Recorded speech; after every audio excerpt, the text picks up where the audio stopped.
morning, everybody. Welcome to the class of 2017. I want to share with you just one thought as I continue to talk a little bit of priorities. I want to share with you an idea in Torah about priorities.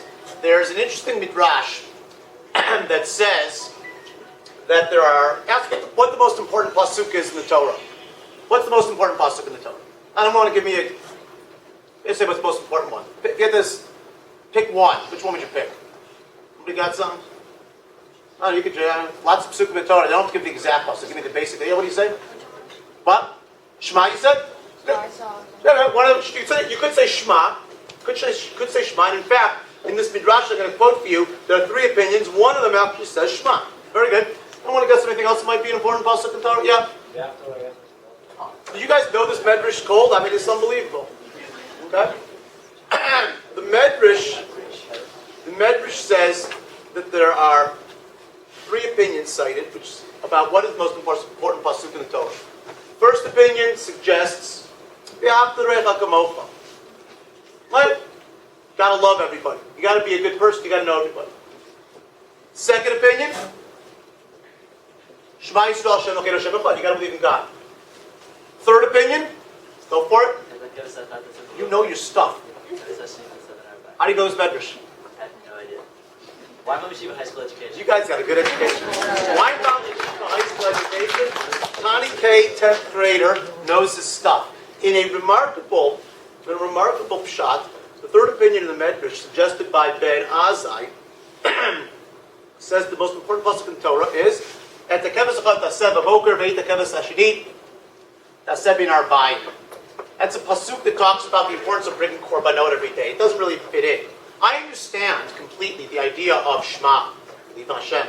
I understand the idea of Ahavta L'Reacha Kamocha. There's a mitzvah bein adam v'chaviro. You got to respect people. Totally get that. The idea of it, the Keves Echad Taseh B'Boker, is a strange pasuk to say that's the most important pasuk in the Torah. And in fact, the Medrash closes by saying that is the accepted, and that is the most important pasuk in the Torah. Very strange.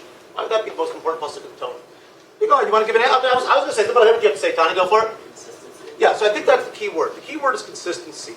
That there's something that the Midrash is trying to convey to us, which means that there are important ideas in the world. Belief in Hashem. There are important ways of behaving in the world. If those things, though, don't happen consistently, if they're ideas that sort of live up there as ideas, but aren't in practice every single day, doing it, going through the motions. Every day it's the same exact korban every morning, and the same exact korban every afternoon. Keves echad taseh b'boker ve'et hakeves hasheni taseh bein ha'arbayim. Consistency every single day of the year, 365. You bring in the korbanot every single day of the year, consistent. And there's something that the Midrash is trying to tell us there, that the worrying about what you do every single day with consistency and doing it right is what makes the difference between being okay and being great. The most important pasuk in the Torah is that pasuk which teaches us the idea of consistency. Now, this idea of consistency, let me show you a little story. A high school kid. So a high school kid became kind of famous later on in life. Wasn't all that famous when he was in high school. The story took place in, I think this a bunch of years ago, way before you were born, your parents were little. There was a gentleman who went to high school in North Carolina. I'm sure some of you may have heard of this story before. It was a late August, early September date, 1978 when the story took place. There was a very intense set of tryouts for the basketball team, a small town, Wilmington, North Carolina. And here were teams of the JV, a boys team and the varsity, and competition was fierce. The coach had said there are only going to be one, maybe two sophomores who are going to be making the varsity team. The tryouts were intense. A bunch of sophomores tried out for it. Worked hard, sprints, free throws, simulated game. Everyone's taking their shots. Everyone's playing. Everyone's trying to do the best. Day after the tryouts, the coach comes into the gym, pencil written on two lists. There's the varsity team, and then there's the JV team. The subject of the story, the person I'm talking about, looks at the list. He was very excited. He thought he had a good chance of making the varsity because he's a pretty good player. He did make the JV, but he started to cry. He tells the story, he started to cry, not on the spot, not in front of the gym, in front of everybody. He looked at the list, saw his name was on the JV team, didn't make the varsity. One of his friends, sophomore friends, was the one person who made the varsity.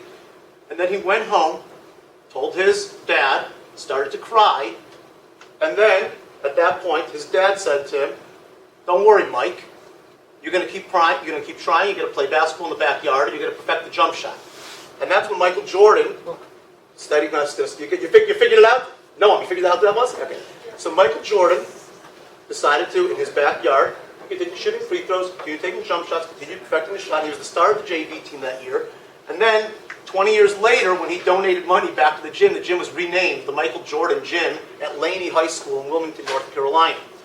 What Michael Jordan spoke about, his initial failure, was that he thought that he was a super. He could jump really high back then also. He could dunk as a sophomore.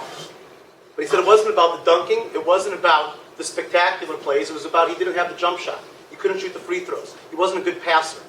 And he worked on that. He talked about every single day for hours, consistently trying to perfect himself. That idea of consistency, of working hard at things, is what a message I just want to convey to you guys as you're starting the year. You're starting your year, and you're thinking about what I'm going to be doing every single day. Every single day. You know what? There are new things, there are exciting things, there are things that happen once in a while. Melissa just mentioned the idea of a color war that'll be later on. There's fun things that go on throughout the year. There are exciting things like events like that. But you know what? School also is about the everyday going to the classes. That's what it's really about. And how we are able to come consistently and do our best and work our hardest. That's really what the message I want to convey to you. And I want to say that I expect that of you, and I know you guys are going to be great in this class of 2017. I'm very excited. Listen, I'm a new guy here like you guys are new guys. We're all starting this together. We're going to work on making this the greatest experience we can possibly have, and we're a family. We're going to do that together. Besides the consistency that I ask of all the kids, of all the students, of all the class of 2017 members, as well as the mentors, the sophomores, and the seniors who are here, and we thank you guys for joining us today. You also have it from the staff. The staff here knows that in order to make your guys' lives more smooth, in order to make your guys' lives great, in order to make your experience here at Weinbaum Yeshiva High School the best it can possibly be, you have a wonderful staff here. The teachers, the staff, the administration, everybody here is here to make sure that you are successful. Day in, day out, consistently, reliably. And that's the message I want to convey. You guys, I expect consistency out of you, and you guys are going to be great. You can expect consistency out of us as we all work together towards having an unbelievable year, an unbelievable 4 years at Weinbaum Yeshiva High School. So I want to welcome you. I'm excited for today. I'm excited for the next 4 years. And let's just have a wonderful day in orientation today. Welcome to class of 2017. There's a very fascinating Gemara in Masechet Brachos that says that Shnayim shenichnesu lihitpalel. Two people came into daven together, two friends. V'kadam echad lihitpalel v'yatza. And one of these guys finished davening early and he left. The Gemara goes on to say that Ma'aleh Hatuv, that it's as if Hashem torfin tfilato b'fanav. He literally rip up the prayers. God tears his prayers in front of his face. Like rips them up. And you're not getting nothing he asked for. And v'himtin, if the guy waits for his friend to finish davening, then all the brachos, all of the blessings, everything the guy davened for, it's all his. And you gotta ask yourself, that's insane. What a draconian, harsh punishment for an act that doesn't even seem all that bad. Two guys go into daven. One guy finishes early. You expect him to be on the same time frame? You expect him to daven exactly the same time? One guy finishes early. What do you want him to do? Check his email? Of course he's going to leave. What's going on? What's going on? God tears up his tefillah in his face. Insane. I once heard the following understanding, which is a very beautiful understanding that I'd like you to keep in mind. The two that came into daven were not two different. They were two halves of you. See, in front of me today we have 64 magnificently beautiful freshmen. But in reality, in this room, there are 128 of you. Because each of you came with a friend. And that friend is the better version of you. You see, half of you is the kid from last year. Kid that sat back, that said, I'm not going to study. I'm going to coast. I don't need to do this. The girl that said, I'm going to stick with my friends. I don't need to make new friends. I'm happy with my clique. The guy that said, me, try hard, what for? It doesn't look cool. The girl that said, I'm not going to dress any different. I'm not going to grow. You don't like me who I am, that don't take me. I'm happy with who I am. That's one of you that came in today. Then you came in with a friend on your shoulder. And she's saying, I want to knock the socks off Yeshiva High School. He's saying, I'm going to study like never before. I'm going to be the best. I'm going to rise to the top of my class. I'm going to be everything and anything I want to be. I'm going to be that scientist. I'm going to be that Talmid Chacham. I'm going to be that girl that everybody looks up to. That's me. That's who I can be. Well, what happens after your shoes that you're wearing today get scuffed and the new paper gets ripped and the books get a little torn and worn? And you see that it's a little bit hard, and you really got to study, and you really got to shoot those baskets and practice to make the team, and you really got to work on yourself and reflect and change, and it's hard. So that better half of you continues to daven because they know that you've got it in you to be the best. But the other guy starts leaving early. He walks away. Says the Gemara, if yatsa, you leave early, you don't finish, you're not consistent, you don't persevere, you don't stick to it, you don't continue working, then you know what? All of your tefillah, all of your hopes, all of your dreams, all of your aspirations for yourself are going to be for naught. They're going to go by the wayside because you bailed on your better self.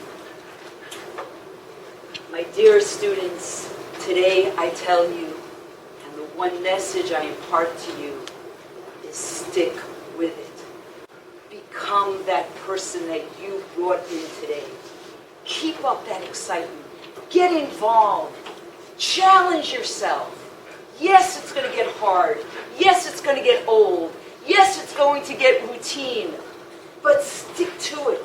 Stick with it. And you will be that person that you brought in today, that person that you want to be, that person that we know you can. I wish you all a mazel tov on this your first day of your freshman year, and I know that we are going to have a phenomenal 4 years together.